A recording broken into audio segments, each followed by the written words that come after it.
Lithuania seeks to respond to the threat from Russia. Lithuania is the southernmost of the three Baltic states bordering Belarus, Russia's ally to the east, and Russia's Kaliningrad region on its western flank. According to The Guardian, NATO in mid-April held exercises in Lithuania, in the context of the Baltic state long considered NATO's Achilles heel, calling for this military alliance to increase its military presence to deal with Russia. 30 kilometers west of the Belarusian border, NATO tanks were making their way through the pine forests of Lithuania at high speed until they were stopped by a barbed wire barricade. Soldiers carrying mowers jumped out of armored vehicles to clear the way. No real explosives were used during the exercise, which took place at the Pabrade military base in eastern Lithuania. Instead, the referees used other means to signal soldiers when their vehicle was blown up by a mine. Regardless of the outcome of the exercise, one reality NATO is facing is that the security structure of this military alliance has never been as fragile as it is today. Worry is heightened when viewed from the perspective of Lithuania, which has long been seen as NATO's Achilles heel, in the event of a military conflict with Russia. An independent republic since 1990, Lithuania is the southernmost of the three Baltic states bordered by Belarus, Russia's ally to the east, and Russia's Kaliningrad region on its western flank. Until November 2021, the Russian military seems to be still quite far from NATO borders, said Lithuanian Foreign Minister Gabrielius Landsbergis. But now, the Kremlin's military activity is very close. In addition, Lithuania is located between Belarus and the Russian territory of Kaliningrad. This puts us in a special strategic situation. Assume a special strategic situation. Since 2014, after Russia's annexation of Crimea, NATO has deployed additional combat groups in 4 member states on NATO's eastern flank: Poland, Estonia, Latvia and Lithuania.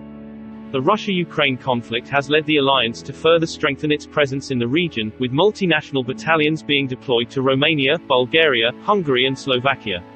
NATO troops deployed in Lithuania have increased from about 1,200 to about 1,600 and are equipped with new weapons, such as the German Army's light and mobile Ocelot air defense system, which can be used to protect airfields from air raids.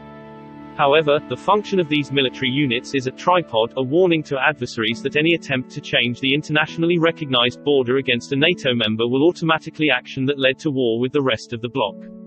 But in the current situation, there is no doubt that the additional units can be defeated if conflict with Russia really breaks out.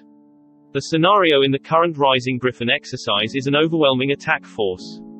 Our NATO official said the priority of the exercise was to test its ability to slow the opponent down, not to stay on the front lines. As NATO countries prepare to meet in Madrid next June, Lithuania, along with its Baltic neighbor Estonia, are calling on NATO to urgently adjust its strategy in the region from deterrence to what it calls defense.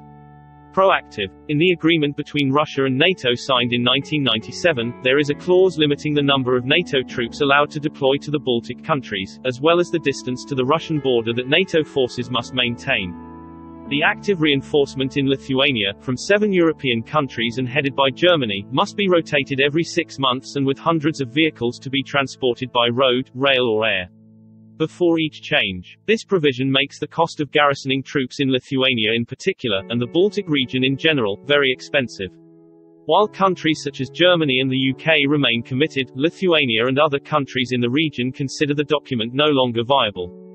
Estonian Prime Minister Kaja Kallas in early April called for the 3 Baltic states to be given combat capability, with divisions amounting to 25,000 soldiers each.